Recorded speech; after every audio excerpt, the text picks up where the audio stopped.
The challenge we had as women was that we were doing, once keto came out and fasting came out, women were so excited. I mean, everybody was so excited about the energy it gave us and the mental focus it gave us and the ability to drop weight that we were able to get from it.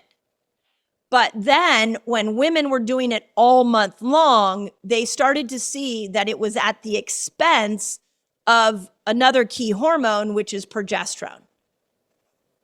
So just to be clear, although estrogen and progesterone are both considered sex hormones, they require very different lifestyle tools. And so when we do a restrictive diet, when we get addicted to one meal a day, or we love fasting and we're like, I got to just do this all the time, we are doing it at the expense of progesterone. She does not like that. So if I want to lose weight, I am going to use day 1 to day 10 of my menstrual cycle and day 16 to day 19 of my menstrual cycle to fast longer and to do keto longer.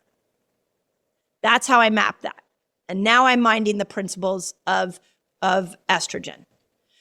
When we go into the ovulation window, which is day 11 to day 15. So day 10 is this weird day. It's a transition day. It's like a day your body's getting ready for ovulation. Now we have a really different scenario going on in that window, in that time period, because estrogen's at her peak, testosterone comes roaring in, and you get a little bit of progesterone. For the experienced faster, you can get away with like a 15-hour fast. I think a 15-hour fast is really good in that little window period. If you don't want to fast, you're fine not fasting. If you want to fast even lower, like a 13-hour fast, you're fine.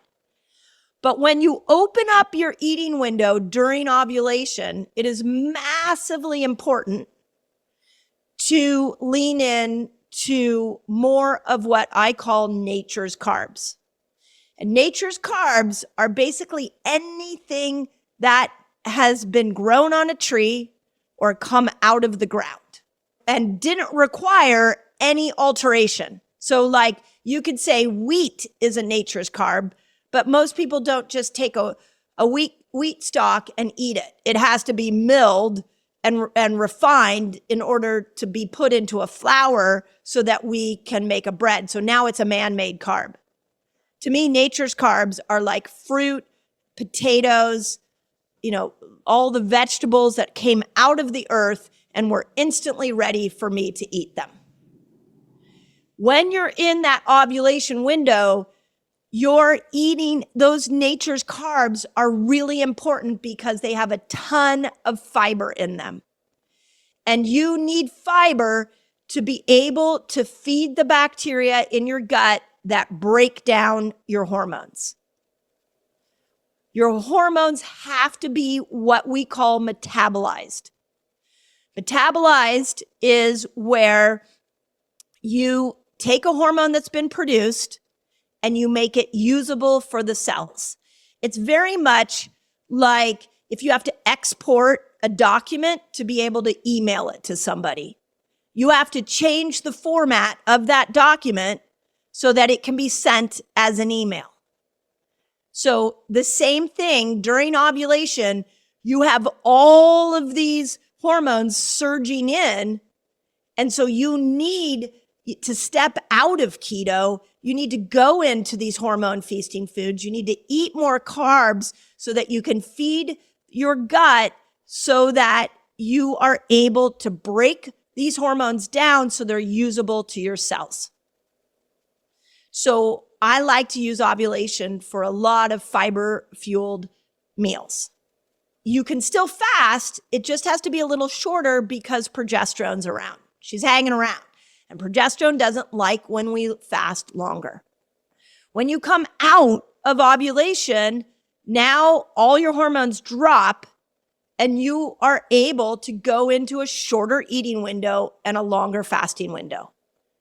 But that's another point like you have a dip, you can go into the fasting as your tool and a shorter eating window. When we hit day 20, day 19, day 20, I know I'm not trying to be vague. It's just everybody's a little different. But around day 19, day 20, we need to step out of fasting because this is progesterone's moment.